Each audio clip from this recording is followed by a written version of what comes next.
Mesdames et messieurs, bonjour, bienvenue à cette édition. Le président de la République, par ailleurs candidat de la majorité présidentielle à l'élection du 31 octobre, était hier à Alépé. Le peuple lépin qu'il a adopté depuis l'opposition s'est mobilisé pour lui réserver un accueil cordial.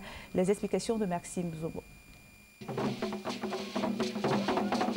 C'est à Aoutoué, porte d'entrée du département d'Alépé, en venant d'Abidjan, que le chef de l'État a été accueilli par le corps préfectoral, les élus et la notabilité.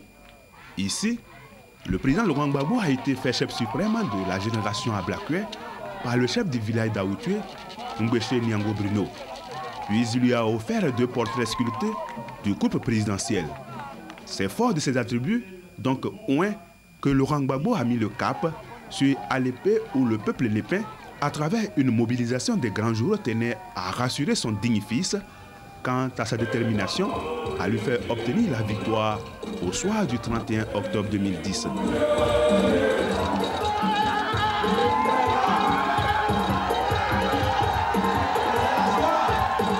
Son nom, chez nous les Atiers, c'est un nom de fétiche.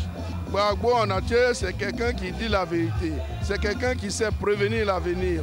C'est quelqu'un qui sait vous dire, allez ici, allez à droite ou allez à gauche. Arrêtez-vous, marchez. Il faut se mobiliser pour Laurent Gbagbo aujourd'hui parce qu'il a un très bon programme de campagne qui peut sauver la Côte d'Ivoire dans cette ténèbre. Les 54 villages, il les connaît par cœur, il connaît ce département, il connaît toutes les populations. Et donc, c'est une rencontre entre, j'allais dire, pratiquement un fils du département avec les populations. Des amis de longue date, mais aussi des admirateurs, un groupe d'avocats français d'origine africaine ont tenu à apporter leur soutien au président de la République à Alépé. Ils étaient même avec lui la veille à Adzopé. C'est un digne fils de l'Afrique. Vous savez, après Lumumba, Kwame Nkrumah, Thomas Sankara, en Afrique, on ne se reconnaît plus. Voilà quelqu'un qui émerge, qu'on doit soutenir parce qu'effectivement, il est menacé de partout, il est diabolisé et on doit le soutenir. Et nous, avocats qui voulons en France, effectivement, nous allons combattre cette attitude qui consiste à le diaboliser et de mener une communication qui est en phase avec la vérité.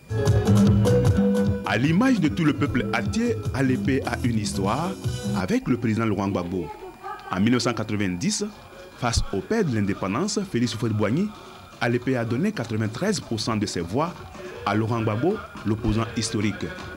À l'élection présidentielle de 2000, ce sont 73% des suffrages qu'il y a obtenus face au général Robert Guéhi. Et pour ces élections de sortie de crise, le peuple lépin compte rééditer l'exploit de 1990.